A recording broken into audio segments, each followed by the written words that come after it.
ఈ కథ పేరు చీమలు ఐకమత్యం. సింహానికి వచ్చిన బుద్ధి. ఒకప్పుడు ఒక అడవిలో ఓ గర్విష్టమైన సింహం ఉండేది. అది రోజూ చిన్న జంతువులను వేటాడి తినేది. నేను అడవిలోనే బలవంతుడిని, నా ముందు ఎవరూ నిలవలేరు అని పొగరుగా మాట్లాడేది. ఒకరోజు సింహం నిద్రపోతుంటే కొంత దూరంలో చీమల పుట్టలు కనిపించాయి. ఇవి ఎంత చిన్నగా, బలహీనంగా ఉన్నాయో, వీటిని నేనొక కాలితో ఎత్తికొట్టి నాశనం చేసేస్తాను అని సింహం ఆలోచించింది. అయితే చీమల అధినేత, ఒక తెలివైన చీమ రాజు, తన చీమలతో చెప్పాడు, మన బలం కంటే మన ఐక్యత గొప్పది. మనం కలిసికట్టుగా ఉండి సింహానికి గుణపాఠం చెప్పాలి. తంతి మొదలైంది.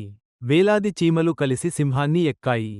అవి అన్నీ ఒకేసారి దాని శరీరాన్ని గట్టిగా కుట్టాయి. సింహం భయంతో అరిచింది, పరుగెత్తింది. చివరికి ఓ చెరువులో దూకి నీటిలో మునిగింది. అప్పుడే చీమలు దాని నుంచి దూరమయ్యాయి. ఆ రోజు నుండి సింహం గర్వాన్ని వదిలేసి చిన్న అయిన పెద్ద అయిన అందరినీ గౌరవించాలి అని నేర్చుకుంది.